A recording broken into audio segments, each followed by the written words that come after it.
What is up, everybody? We're back at it with another episode this week. We have a special guest, Cyrus, coming in to talk about Full Swing. This is the Chasing Daylight podcast. Thank you so much for tuning in.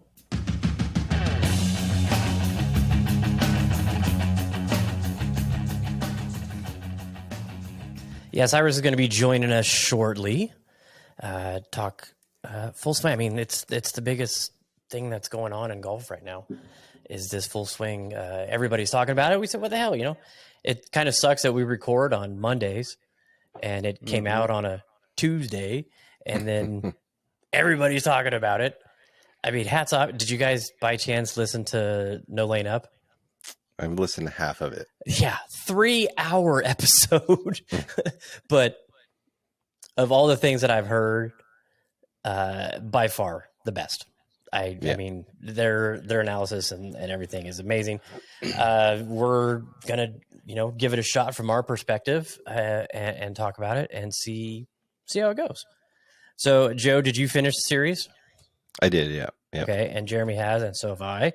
I think Cyrus is through episode 5 right now. I think he was telling me earlier today. So the main thing I want to get into, I did watch the last episode kind of hammered, so I don't really remember much of it. Whiskey Joe in full effect. Yeah. Well, it's hazy IPA Joe currently. Oh, okay. Yeah. So we're going to talk about the Brooks episode because I think that's the one that is causing the most, most engagement, I guess you could say, from people. I actually told the wife, I said, hey, need you to do me a favor. And it involves TV. And she's like, okay. I go, I want you to watch this golf show. And she said, oh, Jesus. But no, she's from her perspective. I wanted to get her perspective on it because it's not aimed at golf nuts. It's not, I don't think it is. It's not focused on a select group of people that are very familiar with the golf game. We're not the target audience. No, not at all. And I was curious if she felt she was a target audience, or is it somewhere between her giving two shits about golf and me being a fanatic? If it's somewhere in the middle for it. So that was kind of fun. She enjoyed it. I mean, it wasn't. Katie watched the whole thing with me. Oh, really? Yeah. So what'd she think of it? She enjoyed it. She loved watching it. I mean, she watches the tournaments with me for the most part if we're home. She can keep up conversations about architects with random customers at her jobs. I mean, she likes the other side to see, the wives and things like that. And she likes to see that aspect of it and the story behind things. She's not a fan of Brooks. She hasn't been since Bethpage Black, when he didn't kiss his fiance at the time. She's hated him since then. That's awesome. She loves Tony Finau even more now. She loves Joel Damon now. So yeah, I mean, she didn't understand Tampon Gate, if you would call it that. She thought it was funny. I talked to my 17-year-old daughter about it.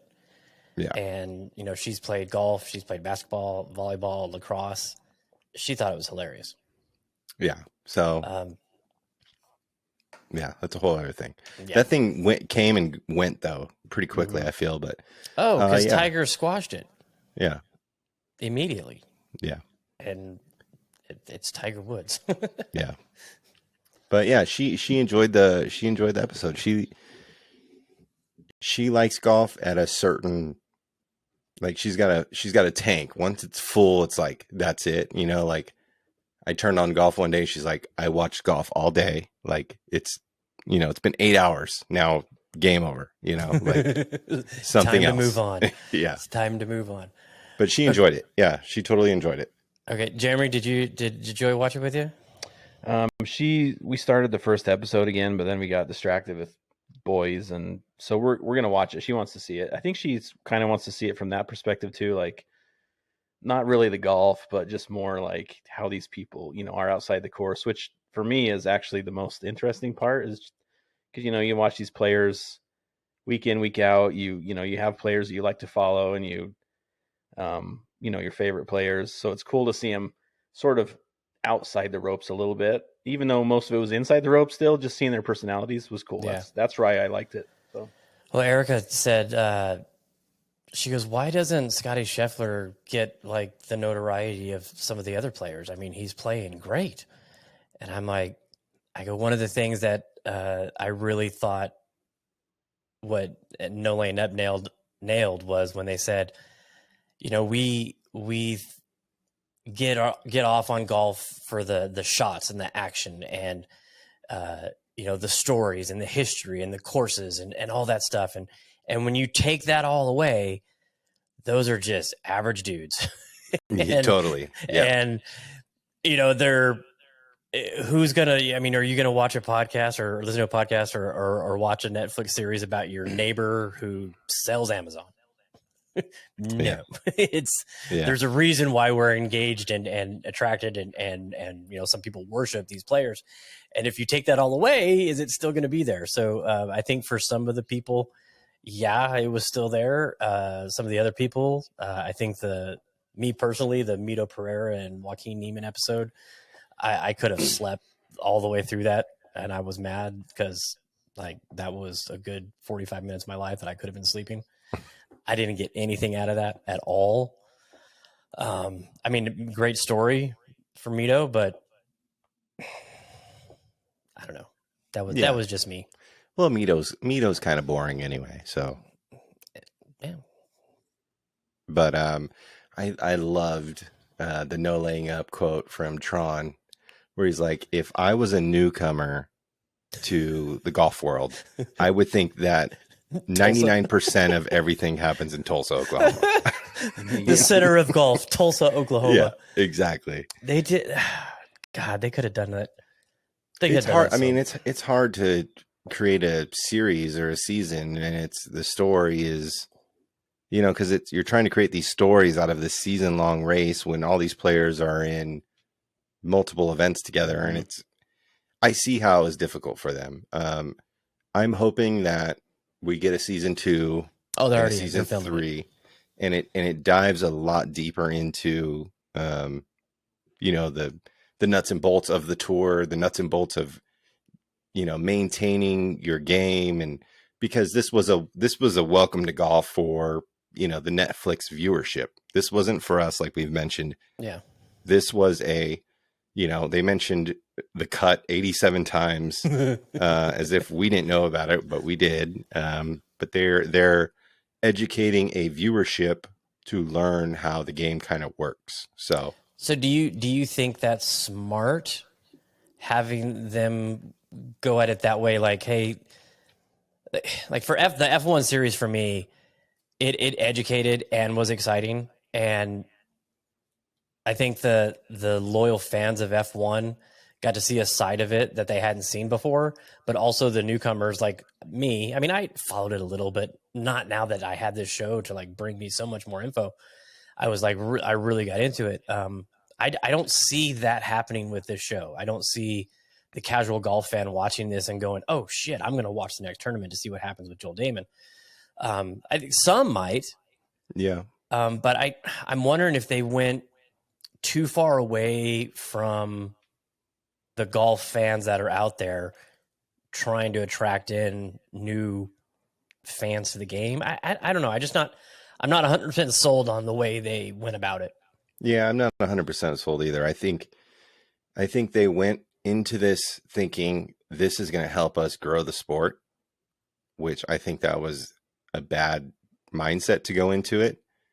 I think they should have went into it like, let's create this to make fanatics out of the fans. Like the fans that are already there, they should have went about it making them even more obsessed with the game.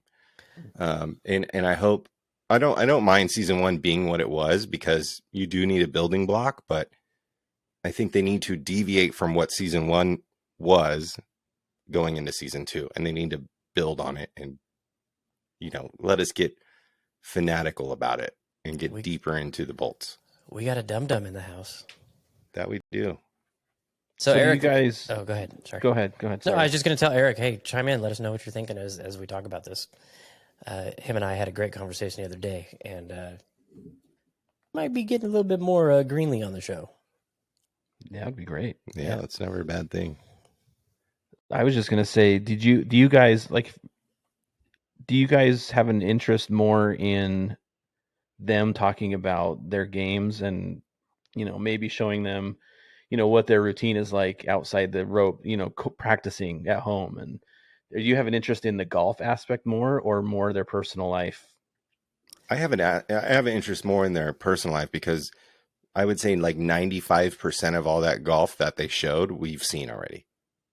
For people that actually pay attention to golf, but yes and no. We've seen a lot of that. Yes and no. Like, I mean, we haven't seen the behind the scenes of it, but we've seen a lot of those shots. Well, we've seen know the outcomes shots to the tournaments. Like with they're going all in on Mito Pereira about him leading this tournament. I'm like, I know this fool lost already. Yeah. Mm-hmm. But that so the one I would thing, like to see more. Like when and again, we're going to probably reference No Lane Up 1,000 times. But they nailed it when they talked about when Mito Pereira said, "I just fucked up." That is something we don't get. We don't that audio and CBS Sports. Hats off to CBS Sports. I mean, 2 years ago, I was making ball markers saying CBS golf sucks, and they have completely flipped the switch. And Cyrus is here. Bring him in, and are doing an amazing job now with their telecast. What's up, Cyrus? Hey guys, what's going on? How you doing? I'm doing good. How's everybody? Wonderful. Doing good. We're just getting started talking about the full swing stuff, and we were talking about how the target audience they went after. First off, what are you sipping on, Cyrus? You sipping on some E2N green tea? Some little jasmine green tea. E2N, yes. Yeah, called exactly. it. E2N, yeah. You did. You know what's up, bro? That I do. He's a soul golfer, Cyrus. Yeah, green tea helps me keep my soul alive. No, I like it. Beautiful. So, how much of the show have you watched? So I'm halfway through episode 5. Okay. So how many episodes are there? 8. Okay. Yeah. So I'm a little over halfway. So how do you feel they're doing with the target audience, or what do you think the target audience is for the show? Oh, I definitely think it's like the four of us. I think it's our age range. I think it's a little bit more mature audience. I mean, you're not going to get your teenage kids and young juniors watching it. I don't think. I think it's more targeting. Just kind of the middle age, I'd say, even up to the older generation. Do you think anybody that really loves golf? I mean, is going to enjoy it. Do you think it's for people that follow golf religiously, or people that may just be familiar with what golf is? I think it's more for the people that follow it religiously, in my opinion. It's a really? Little because I mean I know unless you're following golf, you're not going to be watching it.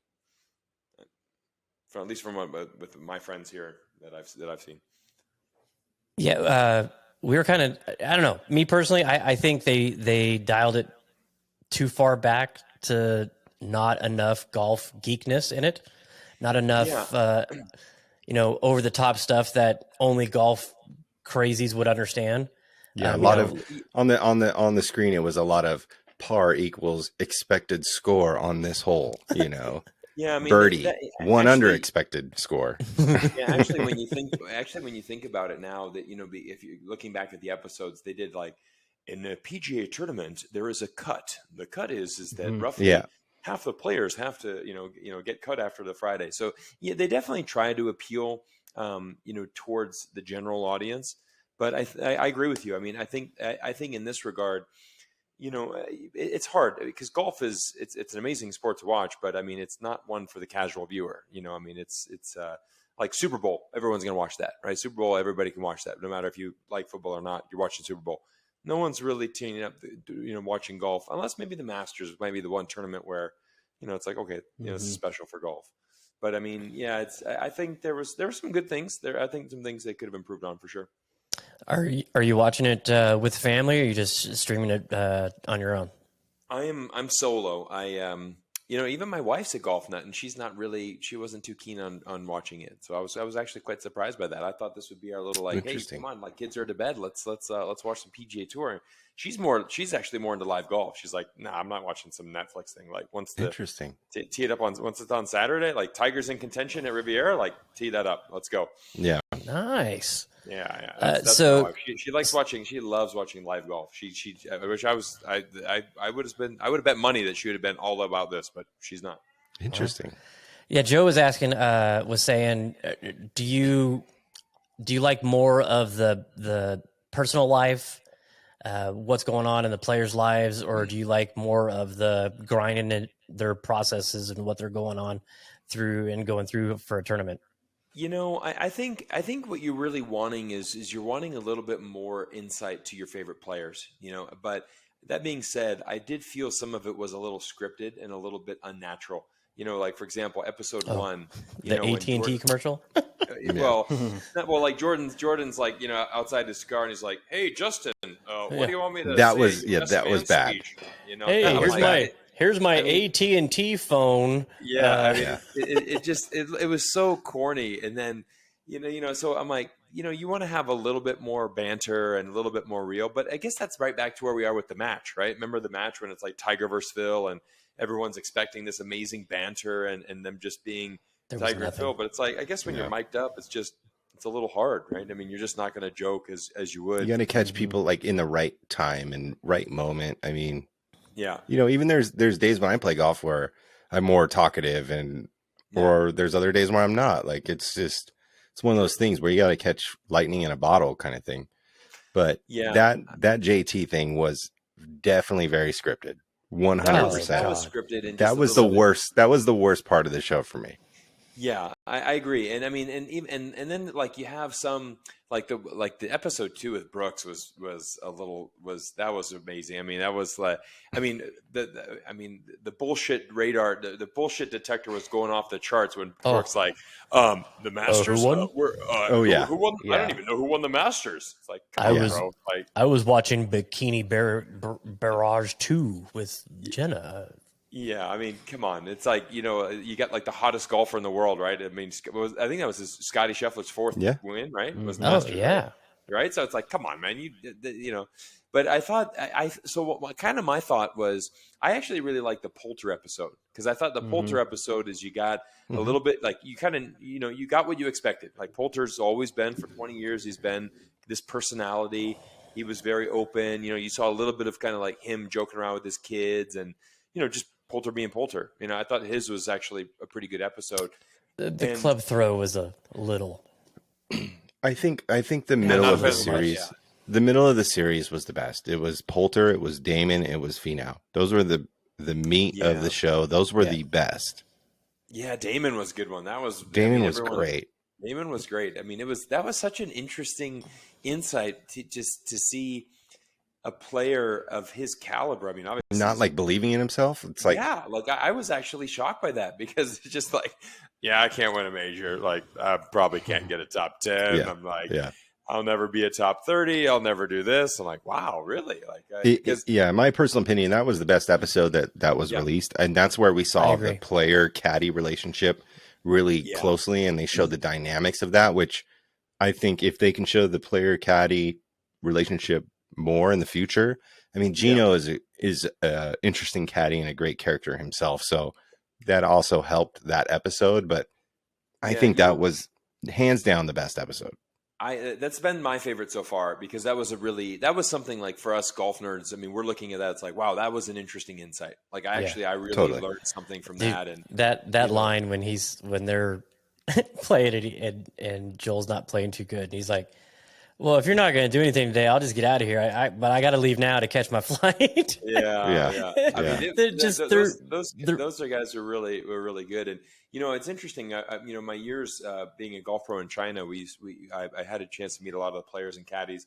I know Ted Scott quite well, and so I spent a lot of time with him and Bubba in China, and we hung out a lot. And it was amazing that player caddy relationship. I mean, Bubba really gave a lot of credit to Ted Scott and.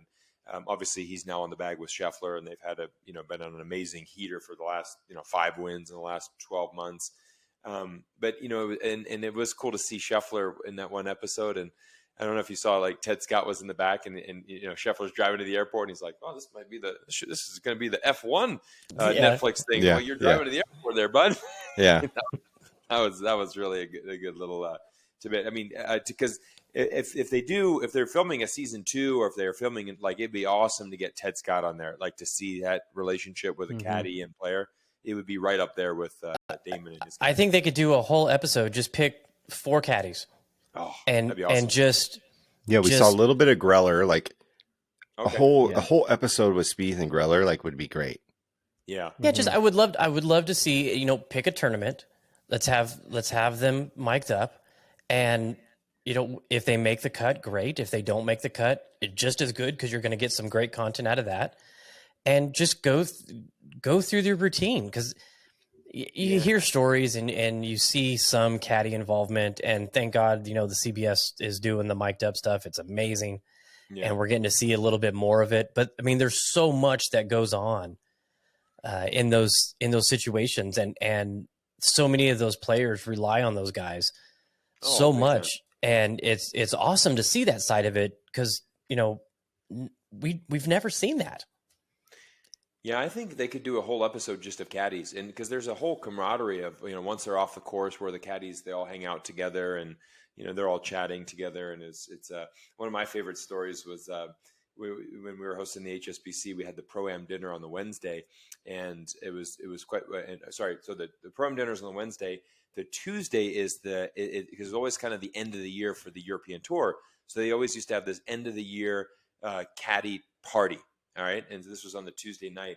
And so they would give out, the HSBC would give out a caddy of the year. It was like this golden bib that they would give out. And they used to have, all of these, they had a couple of UK celebrities would come over and do the emceeing and stuff like that. But it was funny because you'd be in the room, and you would see some of the golf coaches there, right? They'd be in the crowd, and they're like, "Hey, did you see, like, Tyrrell Hatton? Like, have you seen his last 3 tournaments?" He's like, "Yeah, he's really been doing well. I tell you, that's good coaching." And then you'd walk over here and you see some caddies like, "Hey, have you seen Tyrrell Hatton? Yeah, man. Did you see those last 3 finishes? I tell you, that's good caddying right there." And then you see, you walk over to the players, and he's like, "Man, you see Tyrrell Hatton? That's good golf. Man, I tell you, that's good. That's good golf right there." So, it's like I was like, wow, this is amazing. Everyone, obviously the caddy is like, that's good caddy, the good coach, good player. Everyone's got their own little perspective on that. So it'd be really cool. So funny. It'd be really cool talking to. I tell you, an amazing episode would be to have like guys like Pete Cowan, who's like #1 coach on the European Tour, works with like 30, 40 guys. I mean, just kind of spending a day watching him. Just how he interacts. They could with do all it on these players coaches. the They range. could do Foley and Harmon and awesome. Yeah, awesome. they could So, just there's show so the many players ways going to that the they could go. coaches. I mean, Yeah, that'd be pretty. I would love an all agents episode. Totally. Oh, that'd be cool too. I mean, just there's so much goes on with those guys and what they have to do, for their contracts outside of playing in the fairways. Could you imagine an episode if they did it? What goes into a Masters Champions dinner? That would be cool. Like, Augusta would never let that happen. I mean, nobody's going in the room, but like what goes into it would be really cool. Like, I could see them maybe allowing that. Nobody's getting in the room to film the dinner itself, but to see what goes into it would be cool. And I think really that's cool. a possibility. Oh yeah, Augusta's pretty open to some things. I mean, they had Dude Perfect out there, That's true. That is true. And all that, and they've had. I mean, they flew the drone right through the Augusta clubhouse last year. Remember that? That was on this footage stuff. too. And I mean, they had where Brooks was signing the book, and he was in that room with all the. That's a room I've never seen before. Yeah, totally. I mean, that's a lot of things we're talking about. Is like how deep they can go with this, and I think that's what it's missing. And I hope that's where it's going to get to. Have they already said they're going to come back again, like season 2? Oh yeah. 2. They're good. filming 2 now, and 3 as far as what I heard is already. I would assume they're going at least till 3, and they'll see what happens after that. Yeah. I mean, okay, that's good. This last year was crazy. You couldn't. You couldn't have picked a better year. Yeah, like Poulter said, you couldn't have picked a better year. What was the most cringe moment of that so far for you guys? everybody's like, just like, Hey, I want to go over a joke for your best man speech. That was so bad. That was bad. We already talked about that, but yeah. Okay. Let's see. Cringe moment. Definitely. I mean, Brooks forgetting who won the Masters was pretty. That was probably the worst. That was pretty bad. Yeah, I mean, I got a whole list here of things that he said in that episode that just rubbed me wrong in one way or another. The Brooks episode rubbed me a little wrong. Like, just thinking like I don't know if he just didn't want to let his guard down or what, but he's emotional. Like he is, and he doesn't want people to see his emotions kind of. And it just, that was his. I thought he did kind of let his guard down because, he's always Mr. Tough Guy, right? Always like the alpha dog. Always he did, tough. But he didn't talk, like his facial expressions let it be known that he like let it down, but he wasn't like speaking about it in a way that I think he could have expressed, and I think he would have gained a lot more from that if he truly opened up during that episode or that filming. He would have gained a lot of fans and a lot of. I just don't know if he has that in him, though. I don't think he does. I don't think he does either. Yeah. But that was his moment. That was his moment. Oh yeah, I mean, I agree, Joe. I think he is just a mental disaster if he's not winning. True. Yeah. And I don't know. I was talking about this with the guys on Saturday. Yeah. Tiger had a long, lengthy career. And he brought all this attention to the majors and all this money to golf.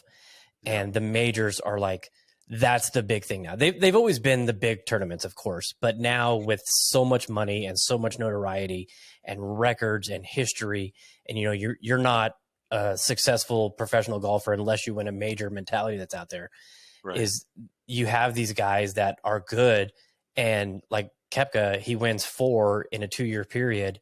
And his mindset instantly switched from, I'm going to prove these guys wrong that said I couldn't do it to I'm good enough to only try to play in majors. And I just think that was really premature of him to not have earned it over a long period of time to be able to have that mentality. Like, you got to earn that thought. You got to be able to say that and think that about this game that so many people, I mean, there's only so many people that have won 4 majors. It's not like we're listing pages and pages and pages. You've done something great, but you still have to put in the work that got you there. You can't just check it. Well, I mean, I guess you can now cash a check and go away. But here's the thing about Brooks, right? Like, so he won back-to-back double majors for the most part, right? So he was on his way. He got hurt. And I really think that he went to live for Jenna. Like that's how I feel about it. I don't know if you feel that same way. That's kind of like what I got from it. But obviously, Brooks climbed the ladder. Brooks really did climb the ladder to high potential, peak performance, major winner. I mean, he was the best in the world. Yeah, he was rolling, and he was still even after his last major win, he was still competing in the majors, doing well. He was still close. Mm-hmm. I think that he might have took that paycheck for his fiance wife, and it looked like he did regret it in some aspects. And Jeremy did send us over that, those saying he's regretting it, and maybe that is part of that, in my opinion, potentially. Yeah, I thought the Brooks episode was very revealing, and kind of on a whole bigger scale here. I think this series, it really makes the PGA Tour look really good because it really shows you this PGA Tour live dynamic, and it just shows you how these players have this option to go the easy route, to go to live. And, you saw Brooks open up. Okay, I've been struggling with injuries. I've been struggling with my form. He's there at Augusta, and his dad's like, all right, Brooks, this is your tournament. And he opens with 75. I think, misses the cut or whatever. And I mean, he's nowhere close, right, to even being in contention. And then, then they kind of end the episode with like, so there's this live golf event. And he's just like, well, and just kind of smiles. And, you kind of, and so I think it was actually a very good. This is a very good series for the PGA Tour, I feel, because it really just shows that dynamic of yeah, you know what? There's an opportunity to kind of like, it's exactly like if you've got like a big parlay that you're about to hit, and the casino's calling you up, and it's like, hey, guess what? We'll buy you out before that last game. We'll buy you out, and so it's like this is an opportunity to cash in on your potential, whatever it is. Okay, Brooks, we'll give you $100 million up front. All right, well, I'm basically cashing my chips and I'll sail off. I mean, I got to imagine. I mean, I think it was really difficult for the Waste Management. I mean, Brooks's favorite tournament, first PGA Tour win was at Waste Management. He's won it twice, almost is in contention there. By far, it's his favorite tournament in the world. Yeah, his quote: "I love playing the Phoenix Open. It's my favorite event of the year." There you go. And so for him, I mean, I mean, a guy that competitive, right? That alpha dog. There's no way you're feeling, satisfied about that money and being at Live right now. You're on the outside looking in. It's as simple as that. You're playing against, they have some young talent, of course, with some of the players over there, but for the most part, it's the same group of guys that couldn't cut it on the PGA Tour that knew their time was up and have left. I mean, you got a couple players, Cam Smith for one, and there's definitely a talented tour. I mean, there's no doubt about it. But I mean, there is some talent on that tour, I should say. But I mean, it's with these super events now on the PGA Tour. I mean, it's crazy. I mean, back-to-back Waste and Genesis was amazing. Yeah, it was great. That was great. Amazing golf for 2 weeks. Yeah. Let me ask you this, Jeremy. So you were a big fan of Dustin Johnson before. So you watched the Dustin Johnson episode. How did you feel after watching that, being a big fan of his in the past? Did it rub you the wrong way? No, it really didn't, because for me, I think that's one of the weirder ones. Like, it's still, you don't understand it because he was, it's not like he was in a big slump. He could win any week. Dustin Johnson was always one of the favorites to win. True. Yep. It didn't change really. I mean, he went out. He's got a family. Maybe he just didn't feel. Maybe he didn't feel like he'd compete, but didn't want to say that. But I don't. I mean, I can see that. I mean, I just don't think. I don't think he cares. I think at all. Yeah. He kept talking about how he's built a legacy, which is true. I mean, he has what 20, 21, 22 wins. He's got a couple majors. 24. Yeah. Yeah. Yeah. I mean, he's in top 5 for most money won on the tour. So. Well, that'll maybe it's time for something new. Events, yeah. I mean, yeah. I mean, he's some of the guys. I think we kind of learned maybe that they don't really like golf like some of the other people on the tour, and the scheduling thing is a legitimate thing for them. It's like they have families. They want to spend time doing other stuff. They want to be able to make the same amount of money or more. That's why they went, and I think that's DJ. Yeah, I don't really blame DJ much for going, and I think he's one of the players that have gotten off pretty scot-free, including Cam Smith for the most part. Yeah, more players have taken a lot of heat. But... Yeah, DJ is amazing too, because he was the first guy, right? And he was the first big name to break with Liv, right? And he has gotten off pretty much scot-free. But I would agree with Jeremy's assessment on that, because when you look at the Brooks episode, you're like, wow, you kind of learned some things. And then DJ, it's like, all right, it's exactly what we all thought. It's exactly what he said. But I agree. I mean, like DJ, I think that's a good analysis, Jeremy. I don't think he's really in love with golf. I mean, he's darn good at it, but he loves just fishing. I mean, like he's pretty chill. I mean, it's not like he's he's just very mellow guy. I mean, he just kind of, this is his job. I mean, I could totally see him sitting down there with his agent, his wife, his brother, and going, okay, so you mean you're gonna give me $150 million right now to do what I've been doing? Yeah. Oh, yeah. Okay. Yeah. I think that's as simple as it was, honestly. Oh, this means you can't play on the PGA Tour anymore. Okay. Yeah. I think this means you can't play in these events anymore. Okay. Yeah. Honestly, I think DJ loves fishing and his family more than he loves golf, and it was a no-brainer for him. It's like if I was an NBA star and I could go play 10 games a year in the NBA, like a NBA place, but I could play golf and hang with my family more, then it's a no-brainer. And I think that episode is a great That's what we wanted to hear. That's what everybody needed to hear. That's why everybody loved Harold Varner's assessment of why he went, because he told the truth. Yes. And that's 100%. A lot of players did not do that. Ian Poulter did that in his episode, basically. I mean, with a little bit more heat to it, but DJ and Ian Poulter, like, they played their case, and I like them for that. I appreciate that. Like, go if you want to go. Those guys aren't the ones trying to come back. Yeah. I mean, Ian Poulter was great. Hey, I'm not making events. I'm not making any money.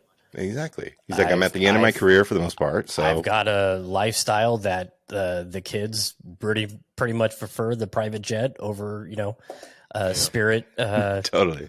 So, I'm going to go get me some more money for my family. Hey, say that. Fine. Yeah. It costs a lot of money to maintain Ferraris. So, yeah. Well, it's also, I think with Poulter, I mean, as we know, like once you're in that 45 to 50, I mean, you're in that no man's land. I mean, it's very hard to be competitive unless you're, I mean, like guys like VJ or Tiger that, are Phil, at that high level. But I mean, for 99% of these guys, I mean, they just fade off into oblivion for 5 years and just chomping at the bit until they turn 50. Yeah, I mean, it's a no-brainer. I mean, I don't think anybody has an issue with Poulter and GMAC and Keimer and all those names, right?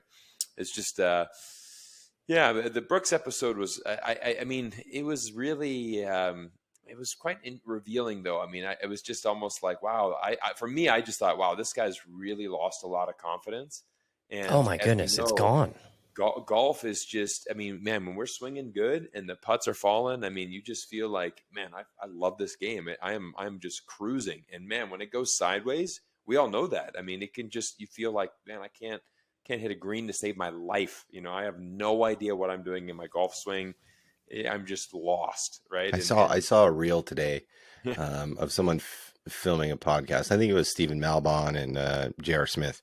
And Malbon was like, like, you can go to the range at 4 p.m. one day and just be striping it and just feeling it. Like, you can't miss anything. You can wake up the next morning, go play, and you're just absolute trash. Yep. And if you get stuck in that cycle, like, it does seem Brooks was in that cycle where he just did not have the confidence. I mean, it can eat at you and eat at you. Yeah. It's hard to get out of that. He said a couple things that hit home with me for him. That's what the great ones do. Back against the wall, and they get it done. Yeah. He was talking about when he bogeyed 16 and pretty much threw away that tournament. But it seemed like that was stuck in his head. Like, the great ones come through in clutch situations. I'm not coming through in clutch situations. I'm not a great one. And that just, like, it just kept on stacking weights on top of him and just kept pushing him down. Yeah. And it's a mental thing, where Jordan Spieth, he could have done the exact same thing, not playing well, not playing good, not making cuts.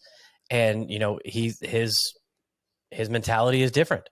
And it's such a critical part of the game, from the weekend hacker to the professionals, that how you see things and how you portray things to be can really either elevate you or sink you. And for Brooks, him not being able to win when he thinks he can win, I think it was just like, oh my God, I am just an average golfer. It eats at you. Yeah. I am just a professional golfer that may make a cut, that may not make a cut. I am not this God that I have led myself to believe I am.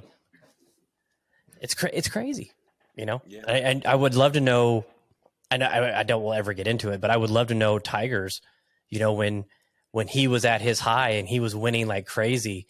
I mean, everybody knows he's an arrogant, confident player, but can you imagine that level compared to Brooks, where Brooks, is this, he believes he is this great golfer, and then it doesn't happen and it just destroyed him.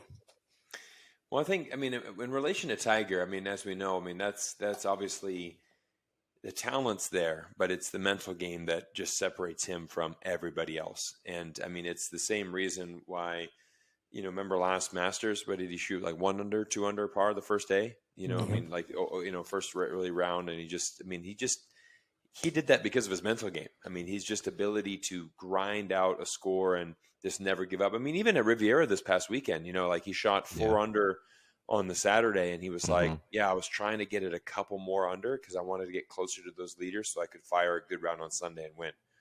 I mean, there's just no other mentality. It's just always that. I mean, and you go back to remember when he's chili dipping chips and he's just short games horrible after that. I mean, there was never, a doubt. I mean, that was really low point of Tiger. He's shot 85, 86 at Jack's tournament. I mean, he's playing awful golf, something we've never seen from Tiger. And it's just I know that I can get through this. It's just a little, just going through this, but that mentality never changed.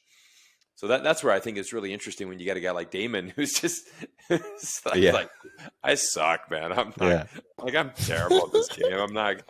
Yeah. I know. Do you think you can win this week? Fuck no. I can't even. Hell no.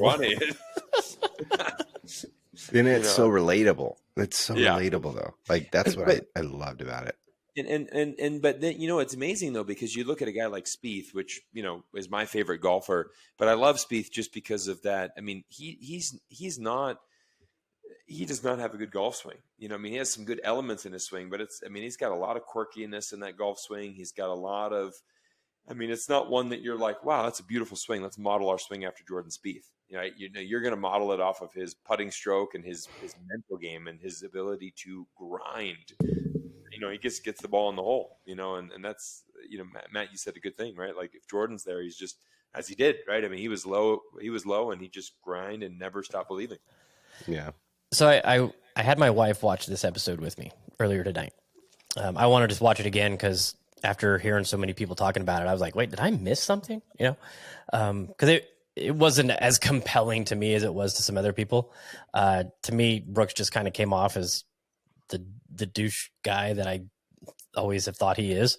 My wife, she, bless her heart, hates golf just because I do so much with it. It's nauseating to her. It's always on the TV. But she's into sports. She loves sports, and, she'll watch the majors with me. And, if, she has always been a fan of Phil.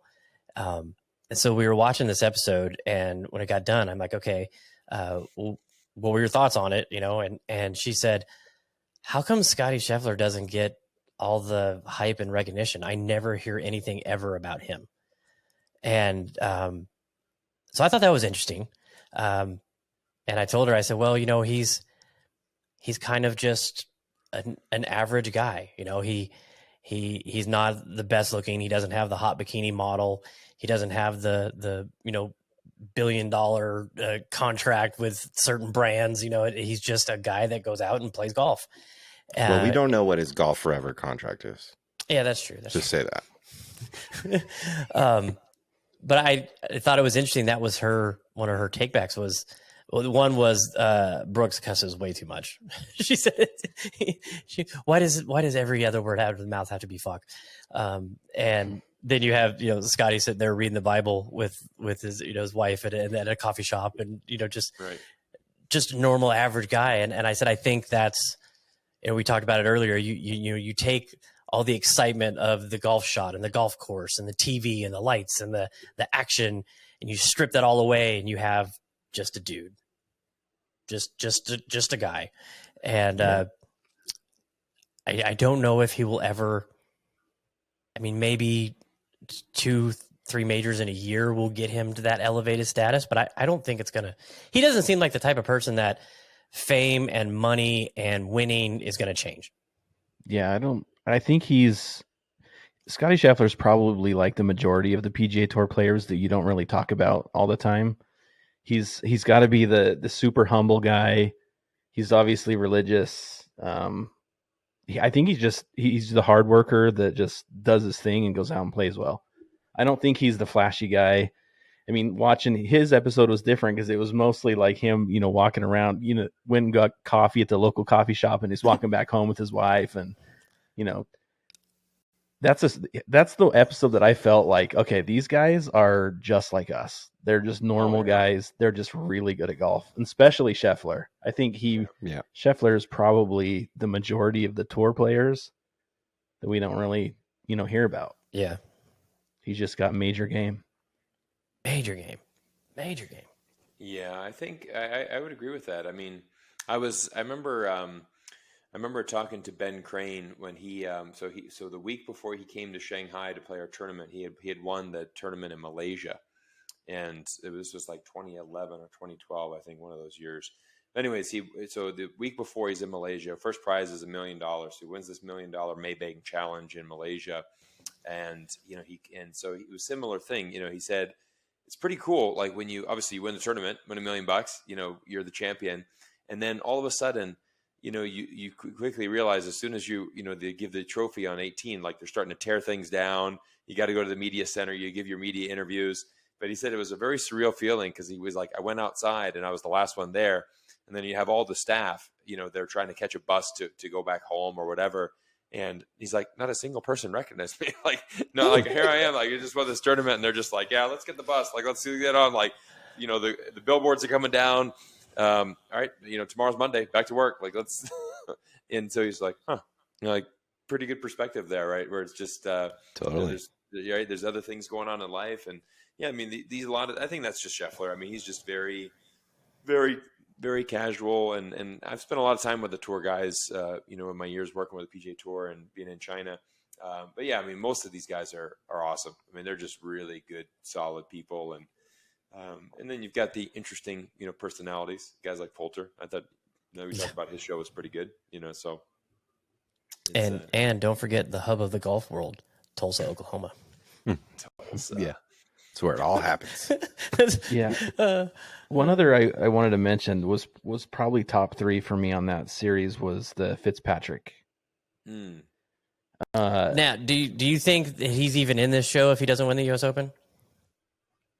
I don't think so. I think it was a compelling story, but I'm glad he did because I learned so much about him. I had no idea. You hear, he's been successful on the European Tour. He's won a lot in Dubai and stuff like that.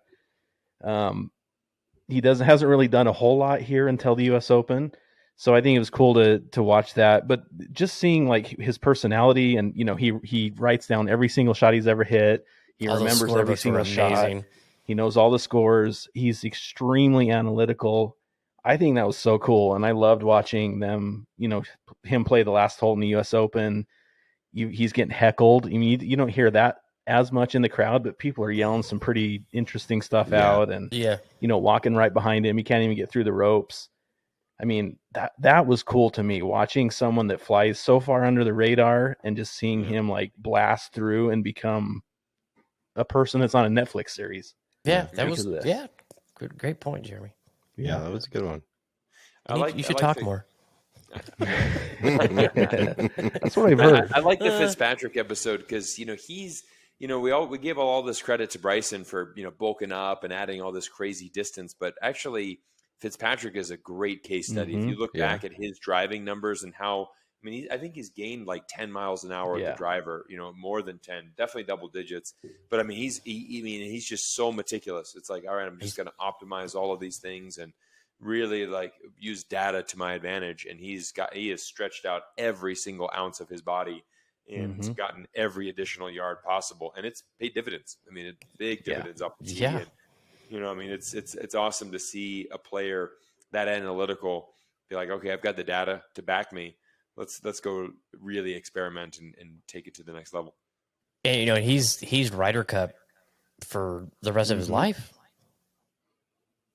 He's one of those young kid that can play, and he's going to be a Ryder Cup staple for years to come.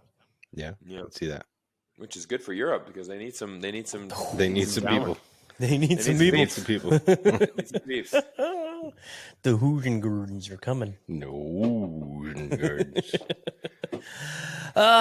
Okay, so I guess we can wrap that up. That was a good, almost an hour long talk about Full Swing. Not bad. Maybe we'll bring up another what? Well, since we were talking about Ryder Cup, obviously Jon Rahm's a Ryder Cupper, right? Yep. Did you guys hear Chambly's assessment of Jon Rahm being a superstar in the game? No, I did not. So he was talking about he doesn't see Jon Rahm being a superstar in the game of golf and transcending. So I didn't hear the original interview. So my wife actually heard it before she was watching Golf Channel. I was downstairs, and she heard Brandel talking about how Jon Rahm is not a superstar in the game of golf. So when I saw him after the Genesis, after he won the Genesis, Brandel kind of chopped it down a little bit more. From what I heard Brandel said at that time, I don't know if he mentioned anything differently beforehand, but he was saying like superstardom in the game of golf is where it transcends boundaries, and you are in people from other sports recognize you for doing something incredible, right? And he said there's only a few superstars in the game of golf. He didn't mention, he said a few. So he said when there's people in other countries that don't play golf that recognize you, like Tiger Woods is obviously a superstar. He can go anywhere and people recognize him. And he was asked, like, do you see him being a superstar? And he said, I don't know. We'll have to see, but he's not a superstar now. I'm curious, you guys, do you see Jon Rahm obviously on a super fucking hot streak right now? 5 of his last 9 starts globally. Is Jon Rahm a superstar in golf? I think he's a superstar within golf. Yes, within the game, 100% he is. Within professional golf, he's a superstar. Yeah. Until he can get rid of the cloud that hangs over him about his, his aggressiveness towards him not playing well and getting hostile and being frustrated with himself and slamming a club into a bag and all that stuff. I think that's going to be a cloud over his head for a while. But I will say this: over the last year, he's been amazing in interviews. In a long time. Yeah, but I mean, that's what you think of when you think of Rahm. Is he has a little bit of an attitude.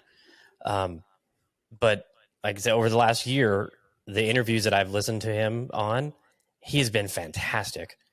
He is very open about his career path, his family, what he wants to do, where he wants to play, what he wants to do with his career. I think it's kind of been an awakening process for him that, it's more than just going out and playing good golf. There's a lot more that comes along with it. If you want to be at an elite level, he's got a huge person to look up to with Seve.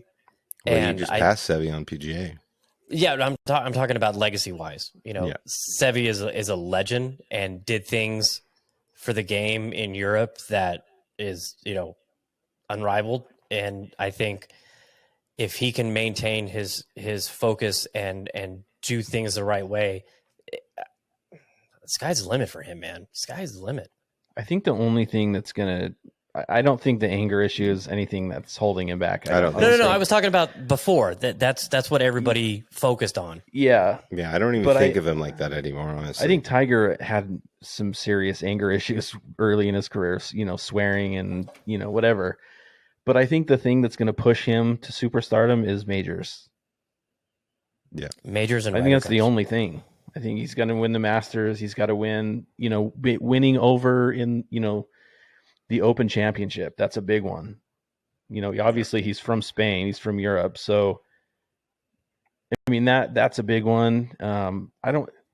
Has he won internationally? I mean, like in, HSBC and all those, Japan, has he won in Asia? I can't remember. I don't think so. You are stat guy, Jeremy. Yeah, I should know that. I think winning the Open and the Masters would catapult him much closer to that title. 100%. Oh, there is a Edward Rahm from Sweden. But he's on a fucking heater. Like, the dude is unstoppable currently, and he probably needs more recognition than he's getting. I mean, yeah, it's fucking it's pretty wild right now what he's doing. So let's see. He's won 10 times on the PGA Tour. Mm-hmm. Okay, he's won 19, and he's won 9 times on the European Tour. Okay, so 10 and 9, so total of 19 professional wins. Let's see. He's made an average of $7,000 per shot this year. That's ridiculous. He's won the Irish Open twice, the Spanish Open twice, the DP World Championship twice. Or sorry, the Spanish Open and the DP World Championship 3 times each. So he's kind of building that Tiger horse for the course. He's won the American Express twice. So, I mean, he's peaking at certain tournaments. But, I think with Jon Rahm, I mean, there's no doubt about it. He's a superstar. I mean, Brandel, this is Brandel, I think, kind of going off script, kind of just trying to make some chat for a golf show. I mean, to be honest. For someone that's popular right now, too. Yeah, I mean, the thing is there's no doubt about it that, Jon Rahm is an absolute superstar. I mean, he's going to be as of right now, I mean, he is the captain and the leader of that European team. Even more than Rory at the moment, with the way that he's playing. Certainly going to be Rory and Rahm leading the European team in Rome this Ryder Cup. I mean, when you're talking about athletes that transcend their own sport and are recognizable, someone like a Michael Jordan, obviously recognizable around the world, Tiger Woods. I mean, in my mind, that's a very small group of people. I mean, very small. Would Jordan Spieth be in that? I don't think so. Very few golfers are in that echelons. I mean, obviously Tiger, but I mean, you got to be really, we're talking GOAT status, to be. I think one thing that helps him though is because he is from Europe, so it's not, his fandom is not locked into the Americas. He has, like Rory. Rory's more of a global, worldwide player because he's from Europe. He's excelled there. He's excelled on the PGA Tour. And, so I think that with Rahm, that'll help him. He has that audience over there that knows him. This is his records, the last going back to 2013. So he had this year's 3 wins, last year 3 wins, 2021 1 win, then 2 wins, 4 wins, 2 wins, 3 wins, 4 wins, 4 wins. I mean, 1 win, 2 win, going back. I mean, he wins. He wins. I mean, when's the last time we saw a 3-time winner this early in a season? Oh, they said, what did it go back to, like 1976 with Johnny Miller or something like that? I'm sure it's been a while. Yeah. I mean, it's hard to even win 3 times in a season. Well, and didn't he finish second at Phoenix? Or was he? Mm-hmm. Yeah. 3rd at the most. Yeah. And what did he do at Farmers? He played at Farmers, right? Yeah, I think so, but I don't recall. Yeah, man, basically what we're getting at is Jon Rahm is on a fucking heater, and he's might not want to bet against him, but he's playing some golf. And, so this year this is just the PGA Tour. Win at Genesis, 3rd at the Phoenix, 7th at the Farmers, win at the American Express, win at the Century Tournament of Champions, 8th at the Hero, 4th at the CJ Cup. Yeah. So he has not finished outside the top 10 in his 7 PGA starts this year. Crazy, man. He's on a run. But you also think about the thing that's missing with Rahm too is the marketing. I mean, Michael Jordan, global marketing, dominated the NBA. His brand still does. Tiger Woods, marketing, Nike. Yeah. Jon Rahm Paradigm driver looks like shit. Yeah, I'm not a fan of that either. It works for him, though. I mean, it does. So, I mean, Beds is a loyal listener of the show. How long is he wearing Travis Matthews for? Ooh. Oh, Travis Matthews. Yeah, yeah. I think he'll continue wearing it. Do you? He's locked in for a few years at least. So, I mean, it's all that Callaway family money. So, yeah, exactly. But is him? I mean, Travis Matthew is a very well-known clothing brand in the golf space. I can't say that they are a well-known clothing brand globally. So when players in Europe are looking at Jon Rahm on TV, or people in China are watching him on TV, are they going, "What the fuck is he wearing?" Yeah, he gets that check on his chest. That could help for sure. Yeah. I just don't think Rahm. I don't think Rahm, and this isn't a knock on Rahm at all. I don't like watching Rahm as much. He's just not a flashy player. I'm not of course, a huge fan of him either. He can dominate. He can turn the tournament around. He can, he doesn't have the persona that Tiger had, where he came in and just completely took over golf. He came in. Obviously, there's not a lot of black history in golf, and Tiger came in and he took that, but he also just beat the living hell out of everyone for so long. Michael Jordan, he came in flashy. He dunks the ball. He's exciting to watch. Basketball grew because of him, shoes, and everyone has their own shoes now. And because Michael Jordan has his shoes, Ali did the same thing in boxing. Yes. Ali changed the game of boxing and made it flash and glam. And this is one thing I do like about watching him. Immediately if he's hit a good shot or not. Because he either slams his club down because he's like, damn it, I hit a bad shot. Or it's just on to the next one. I hit that perfect. Let's go. Right away. His emotions are visible. He sees him, when he misses a putt, he's like, he does what I do. How did that go left? That was not supposed to go left. I think that's enjoyable to see that out there. Some people may rub the wrong way, but I don't know. It's going to be interesting. I mean, it's setting up an amazing Masters. Even the players is going to be ridiculous this year. One thing I've really loved about this season so far with the designated events is we're seeing the top players play against each other, and the Max Homa Jon Rahm battle that we saw is probably going to play out a ton more times. Once. Yeah, in the next couple of years. And it could be like a rivalry that's created to where, those guys battle it out and someone transcends, and then the Ryder Cup happens. I mean, it's shaping up really good. I think they've done a great job making sure that these players play these events and these designated events, or elevated events as people are calling them. But I think it's going to shake out really, really well in the future. It's shaping up great. And then here comes NBC to screw it all up. So I've got an interesting observation about these elevated events, because it's designated, Cyrus.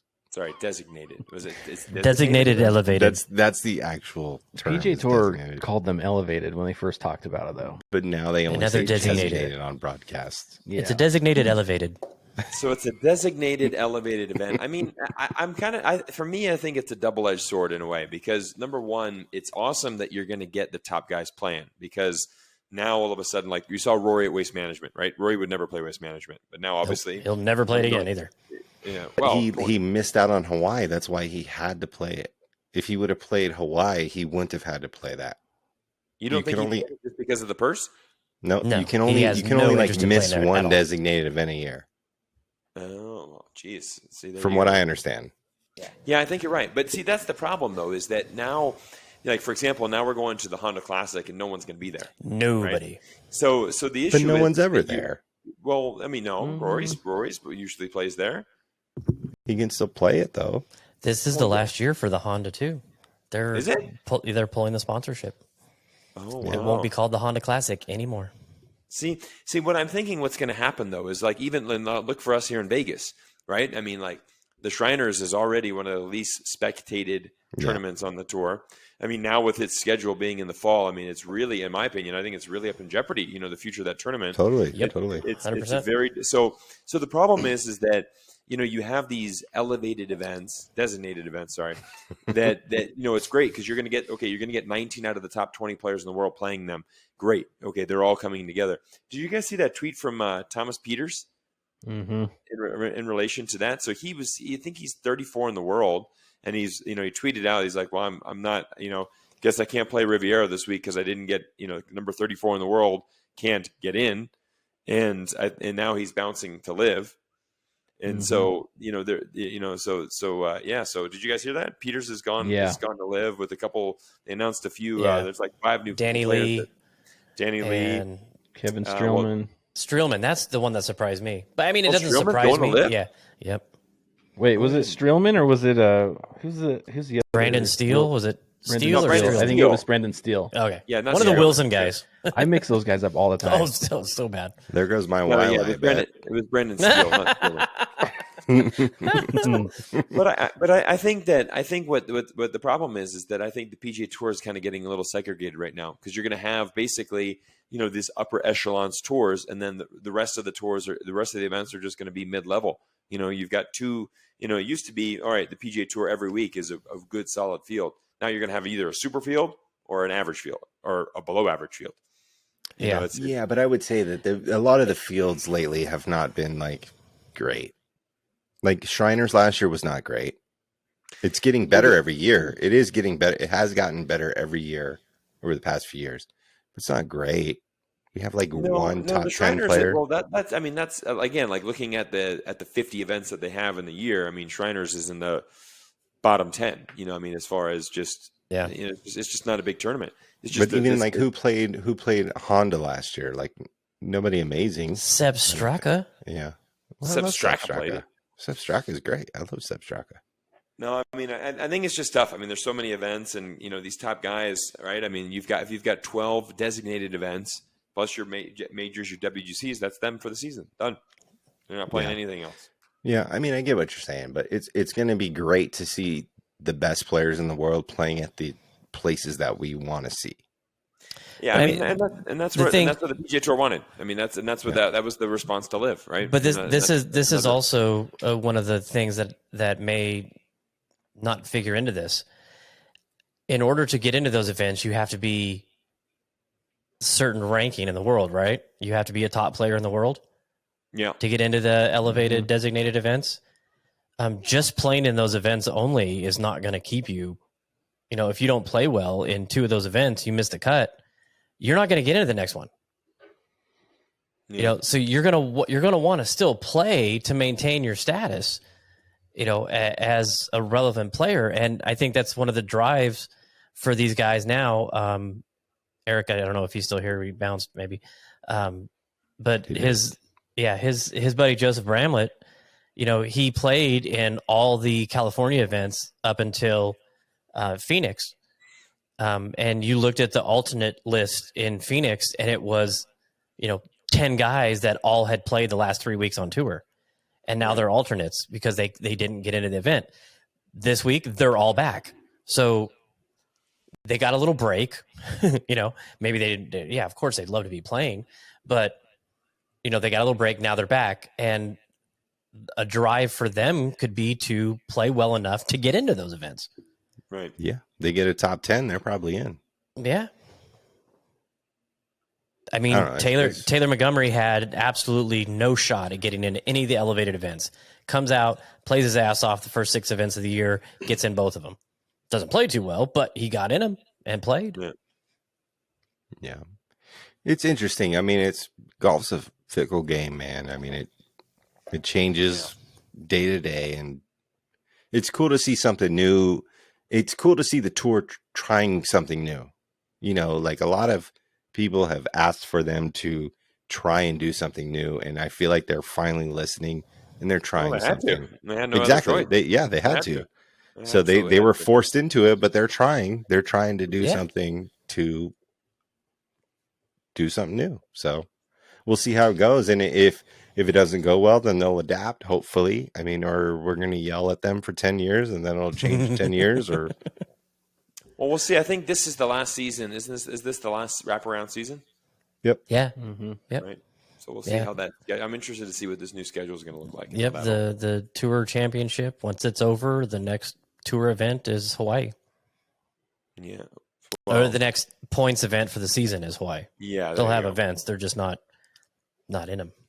Yeah, but if they're not FedEx Cup points, then that's going to really. Ooh-wee. Yeah, that's going to really hurt. That's going to hurt our time here in Vegas. Yes, it Ricky is. Fowler at Shriners, unless State Farm steps up, or Corona, Rock a Mortgage. Well, and it's not even so much the sponsorship, because if you're not getting FedEx Cup points, you know what's the. It's going to be this is where it's going to take a huge sponsor to come in and and make this a huge payday event. Like, come to Vegas and play for $9 million purse, and and it's going to take something like that to get these guys to come play. Yeah. I mean, if it's still this is where honestly we could see some of the live guys. Well, no, it's PGA Tour, so it could.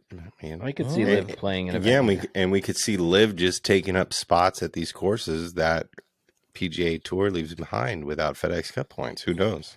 Yeah, but I could, it's a way for you to maintain world ranking points by playing in a PGA Tour event that's a 72 hole event.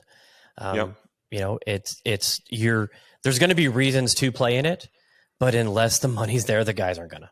Yeah, and here's the thing: is like Vegas is the spot that live should be 100%. Yeah. So no, they chose Tucson, what if live? Yeah, but what if live opens up like a qualifying tournament where, who knows, leaving up a big purse? I mean, there's a lot of shit that can happen in the next few years, but live is going to be in Vegas at some point, because I feel like they are destined to be here. My wife asked me the other day, like, if live came, would you go? Like, yeah, I would fucking go. It's of course, it's golf, it's pro golf. Yeah, like I'm down to go. Whatever. Like I'm cool to see Cam Smith and DJ play. Like totally. Guys, in less than a month. I mean, just in Tucson, Arizona, lives teeing off. I think we need to do a Chasing Daylight road tour. Road trip. Live on the scene at Live Golf here in Tucson, Arizona. Hey, honey, the house chores are on you this weekend. We're going to Tucson to watch scrubs play golf. Either that, or we go in May to Tulsa. Well, that's the home of golf. Tulsa is the home of golf, so yeah. According to full swing. Okay, hey, before we get into some VGN talk, let's hand this off to our weatherman, Matt Gontarek, with this weekend's Chasing Daylight weather report. Hey guys, it's Matt Gontarek with your forecast for your Chasing Daylight podcast. Things are looking very cold starting on Wednesday. We're going to get another cold storm from the north, which unfortunately squashes that golfing weather we had over this past weekend for the first event for your Vegas Golf Network. Matt, thanks for putting on that event. It was beautiful out there. But this weekend to come, we're looking at temperatures dropping, high temperatures in the low 50s Saturday and Sunday. We're also looking at some widespread rain possible Saturday morning and the afternoon. So if you're picking a day to go, I think Sunday is going to be your day, although we have a chance for showers early Sunday morning. Things look still cold, around 52 degrees for a high Saturday and Sunday. Good luck if you're heading out this weekend. Yay. My match play event at Desert Pines Sunday will be wet and cold. It's going to be fun. Those greens will be soft. Favorite course in town. Make sure your trampolines are tied down on Wednesday. Yeah, you see that 70 mile an hour gusts on Wednesday? Holy shit. Oh, today? Yeah. Unbelievable. Ready for the heat. So, let's see, 3 of the 4 of us here were at the VGN event on Saturday. For some reason, Cyrus has decided to be anti-VGN and not join us. Oh man, call. He has a very, very good excuse, so I'm okay with that. What'd you excuses though? Yeah, 3 kids. Jeremy, you only I get played to miss one designated event. Cyrus. Yeah. I'm in for the elevated. Joe, I played with you, so I know how it went with us. Jeremy, how did everything go for you, and what did you think of the event? The event went really well. It was cool to meet a lot of new people, and there was a lot of new people. A lot. So that was fun. Playing with a new member as well. Game was really good, solid, but the putting was atrocious because the greens were not great. So that's my story. Hit the ball well, putted terribly, and you know the result. I had 36 putts with 4 3-putts, and that included a hole out from a chip in. So that tells you how my putting day was. And so the question to you two is, how fast is the Olsen back in my bag? You got to give it time. I know. No, it was a little bit the putter. It was a lot of bit the greens. All right, fine, Cyrus, just leave. It was all greens because I putted really well. It's just putts would not fall. And Dude, then that when was you get on the great. back nine, the greens were completely different. Yeah. And so I was ramming it by 5, sometimes 10 feet by downhill. It was really tough to get in a rhythm on the green. Dude, the very first hole, I pulled my tee shot left. I was on the hill. It's below my feet. It's a slope. It's down, so it's gonna fade on me. So I aim left side of the green and hit it dead fucking straight. It's pin high, but in the rough. I chip up and it runs through. I got like a little, maybe 7-8 footer, and I hit it 10 feet past. And I was like, what the? And it just made no sense to me whatsoever. When they were sneaky fast, even though they were bumpy, it was still, you still could lose a putt. And they had some of the pins were on slopes, like number 11. I 4-putted it because I could not get the thing. I kept hitting it above the hole, and then had a I think everyone probably struggled on the greens a little bit, but obviously, the people that won or played better figured it out a little more.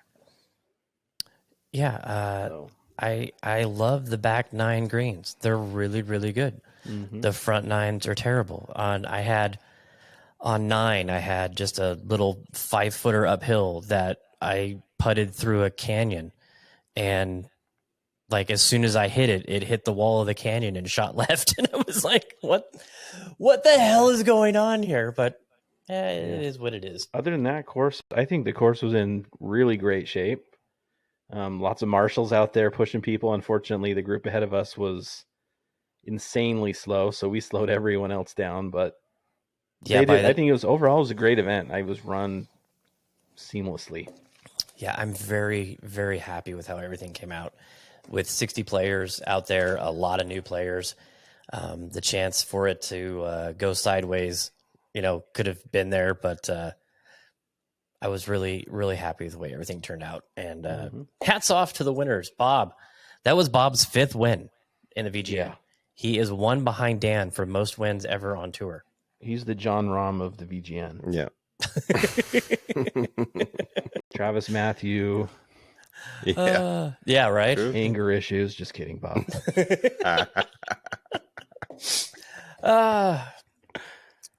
Yeah, so I'm excited about that. It's going to be good.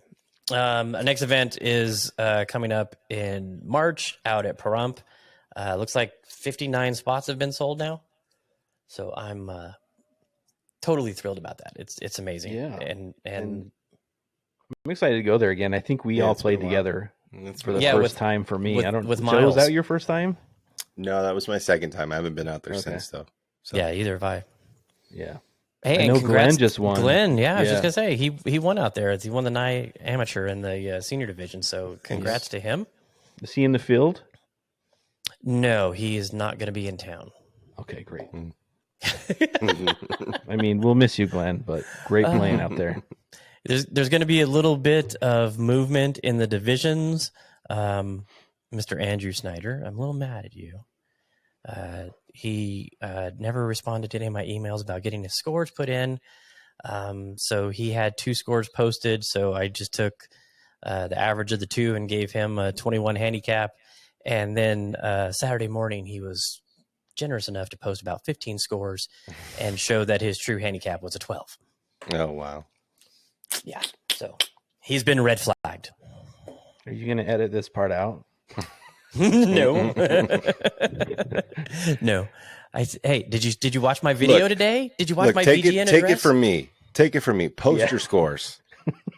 Post your scores. Take it from me. You should post your scores. Every score, just post them.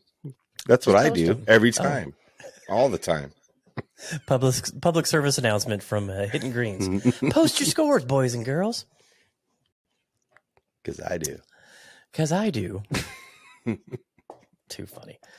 Okay, so let me bring up our results from the tournament last week. Joe, if you want to prep the odds, I would help you. But Should I am going Station or William Hill. We might have a new odds William sponsor. Hill working again. You know what? I have not been able to get back into my William Hill. Oh, really? They gave us a free $50 bet. And there's another one coming in March. Dude, I had to verify and take pictures of my ID and send Morse code letting them know my true age on my body weight scale, and they still have not turned my account back on. I have to go to the M to get mine fixed. I had the same problem. I may just do that.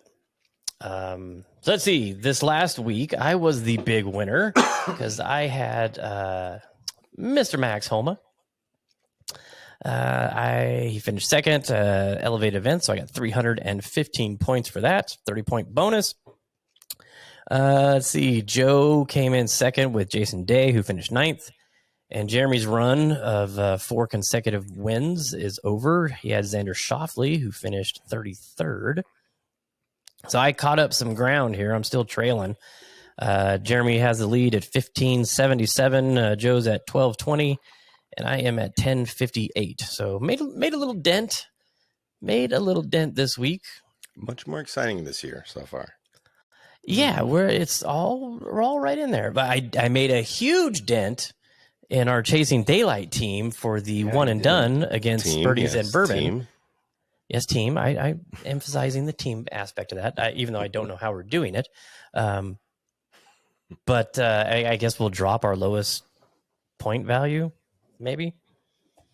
Yeah, we'll see. We have to talk. Yeah, we got to chat with Cal and Dan to figure that out. But of course, the week I pick Homa, so does Cal. So didn't gain any ground on him, but leapfrogged everybody else. So I was pretty happy about that. Man, I was really rooting for Max. I thought once he caught him that it was over. But that shot from the rough on, what was it, 14 or 15, where he hit the tree. Well, Rahm's large putt was great, and his shot on that par 3 was the dagger. I mean, that par 3, that was amazing. Oh, that putt was ridiculous, because if that doesn't hit the hole, it's 20 feet past. Dude, Max almost hold it to force. Yeah. Like on 18, how epic would that have been? Oh, that was so good, man. I love Max Homa. He's him and Joel Damon are probably my favorite on tour. Did you see his interview afterwards too? I know PGA Tour was playing it a lot. Yeah, loved it. Awesome. Loved it. Awesome guy, man. Just passionate and just wants to win. Yeah. Love it. Love it. Okay. Run down the odds, Joe, and we'll wrap this baby up. Oh yeah, your favorite. Sung JM 8-1. Shane Lowry 14-1. Chris Kirk 20-1. Matt Kuchar 22-1. Along with Minwoo Lee and Aaron Wise, Danny McCarthy. Billy Horschel 25-1, along with Alexander Noren. John Vegas 28-1. Adam Svensson, Taylor Pendrith, Thomas Detry 30-1. JT Poston, Harris English 33-1. Cam Davis, Bezadenhout 40-1. Seb Straka 45-1, along with Adrian Merock, defending champ.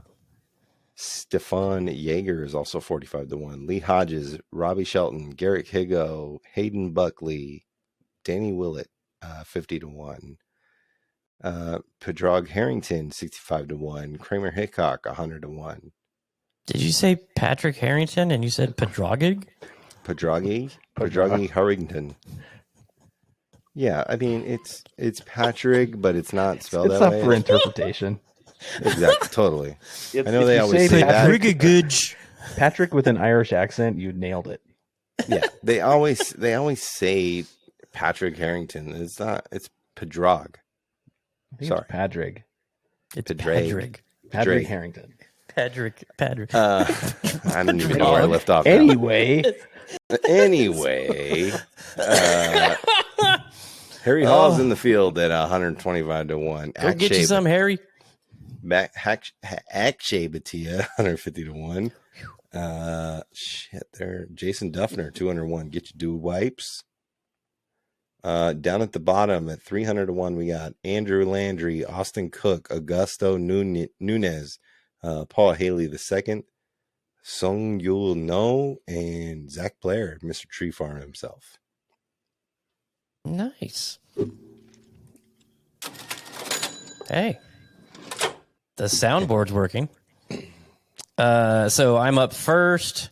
Joe, you have to tell me his odds. I wasn't listening. I don't think you named him. Okay. I'm going with this gentleman because we're trying to get him on the show, and maybe this, if I can hype it up a little bit and he gets a win, it'll be even more exciting. Eric's good buddy, Joseph Bramlett. 60 to 1. 60 to 1. Massive bonus points coming my way. All right, Joe, your pick. I had one, and I'm just trying to find it again. Padrik? Padraig? Pardquig? Padraig Harrington. Padraig? Pard IQ? You know what? No. I want some bonus points, so I'm gonna go. Fuck it, let's go down here. Shit, where'd I go? Dude, it's not like a fucking very good field, man. What do you want me to do? Oh, wow. Just proving what Cyrus had to say earlier. But it's never a good field. It's the Honda Classic. It's the Bear Trap. It's a great course. 15 of 18 holes are played against the water. I'm going to go Kramer Hickok, 100 to 1. Learn some shit from Tiger this weekend. Gonna win Honda Classic. Yeah, because I'm sure Tiger was just all kinds of chatty with him on the course. He was. Did you not see it on the ESPN Plus? He was talking to him. Yeah, he's telling him not to get the fuck away from me, kid. Don't talk to me. Don't you know who I am? Tiger was the only one talking, walking down the whole fairway. Yeah, he's going, can you believe this son of a bitch came up to me and thought he could talk to me? No, he's like, you're playing next weekend? Let me tell you some shit. Yeah. He goes, hey, it's real close to Jupiter, so if you need some help, just come down to the backyard. We'll hang out. Yeah, I'm sure that's what he was telling him. Kramer Hickok, winner. All right, Jeremy, who you got? Billy Horschel. Billy Ho. Billy Ho. All right. Those are our picks for this week. I have a question for you, Matt. Oh, okay. So 25 to 1 on Billy Ho, by the way. Yeah, 25 to 25 to 1. So a very good friend of mine in the VGN texted me today and said about how you posted the results for the VGN and the closest to the pins and how you had my name on there for both. Was that a jab at me for not winning either of them, or did someone really not hit it inside of me until those two? I whatever You is did written, second places. whatever is written on these. Did I really? There's only me and the other person. Yeah. Well, you were first, and you hit it. I mean, no one hit it inside of me. Actually, Bob was after me, so never mind. Yeah, but you were the first group out.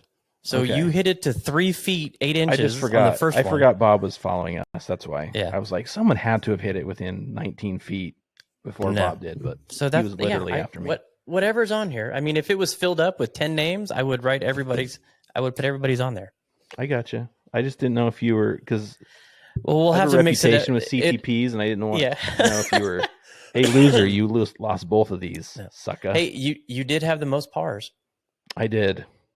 I'm really good at that. You're really good at leading the league in pars. Good at scrambling. The next good stat on the tour. The next event is scramble. I'm not scramble. A shotgun. Sorry. Can you imagine that? Scramble. Woo, VGN scramble. Woo, doggy. No, it's a shotgun. So these will be littered with names, I'm sure. Yes, they will. Did Julian write his name on that long drive sheet? Because he wrote his name on the closest to the pin on 8. That wasn't ours. Right one. Yeah, I'm sure he did. It was funny. Okay, last thing we'll talk about. Maybe. Do we want to talk about Tampax Gate? No. Okay. Fine by me. All I can do is cause problems. That one's been handled, I think. Okay. Yeah, I think that's over. All right. Anything else? The thing is, it happened. Let's just say that. It was hilarious. I thought it was photoshopped originally, and then I did think it was funnier. I was like, damn, someone photoshopped that. That's pretty funny that they photoshopped that. Yeah. I thought it was hilarious. So that's just me. That's just me. Coming from a girl dad, folks. Well, I talked to both my girl. I thought we weren't talking about this. I'll just say this real quickly. I chatted up both my kids, and I even had a conversation with Erica about it. So I'll just leave it at that. Leave it at that. If you want to know what I thought, send me a DM.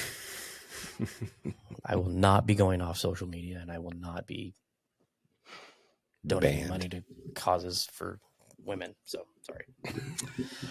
Yeah. God, I got to get rid of this cough. Okay. So anything else? So we got is there to live this weekend? Is it this weekend? When do they? I think it's When next did? week? Actually, let me go here real quick. I was I just have it up looking here at it somewhere. again. This month is very strange because it's Dude, almost over. It's March already, basically. Yeah. February 24th through the 26th. Yeah, Mayakoba. Wow. So that's this weekend. Make sure you got your antennas dialed in towards Black Mountain. Get that CW feed going. Get that free CW feed, boy. Is it going to be on YouTube still, or is it going to be? I don't know. I don't know. It's gonna be interesting. So weird. I wonder if anything on their website says The CW stream live on the CW app. Ooh. Now I got to I didn't download even the know there CW was a app. CW app. Me either. It's probably another $4.99 a CW month. Plus. With CW no Plus. login, no subscription, no credit cards. CW 4K. Simply install the free app on your preferred device and tune in to the day of the live events to watch. Watch live on broadcast TV. on Nothing Country about Network. YouTube. CW. No antenna required. No subscription required. Yeah, wait till they break out that CW Plus, though. Dude, actually, because they don't have to report their viewership, what do you bet? They're going to come out and say 1 million people tuned in to watch Mayakoba. Probably. And they all are directed back to Greg Norman's house in Australia. They were all redirected to Redirected Russia, through a China, router. and Thailand. Oh, I can't wait to see Faraday holding a CW mic. Oh, it's pretty. Oh, how the mighty have fallen. What other shows are on CW? Like old cartoons like I Cat don't know. Dog Let's find No, out. CW CW Burger. is not too. It's not too bad. I don't think I don't think I've ever watched CW.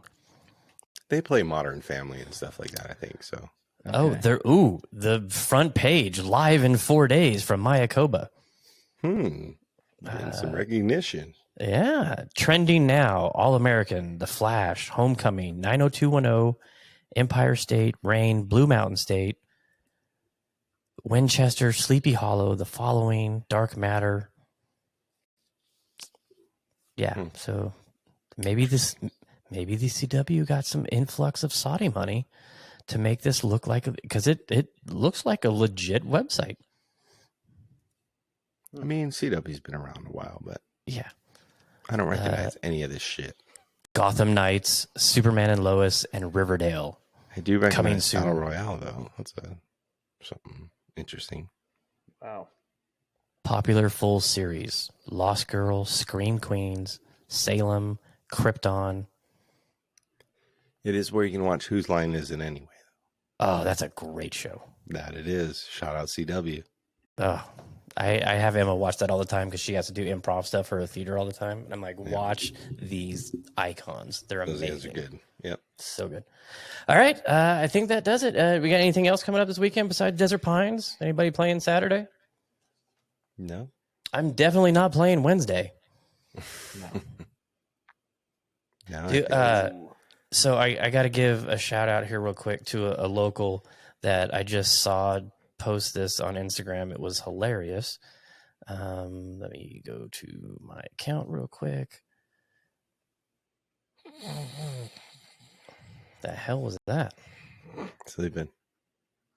Sorry. You did that to me. Yeah, I know. But at least I'm telling you what I'm doing. Damn it. I don't know where it went. Oh, maybe it was on the VGN one. I had too many accounts to follow right now. Let's see. Was it here? Yeah, here it was. So it is Tamas Christman, Tamas Christman. He went out to the Falls, the old Falls golf course in out of Lake Las Vegas, and went out into the desert and played one of the par fives because like the tee box is still there and the bunkers are all still there. It's just, all desert now. And I was like, I said, is that the falls? He's like, yeah. And I'm like, that is amazing. So we're going to have to go do that now.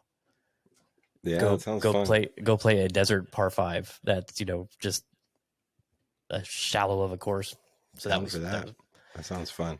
Yeah, we'll have to do that one time when we're out in that neck of the woods. All right, fellas. Joe, why don't you bring us home? Yeah, man. Thanks for tuning in to this episode of Full Swing by Netflix. It was great chatting with these guys.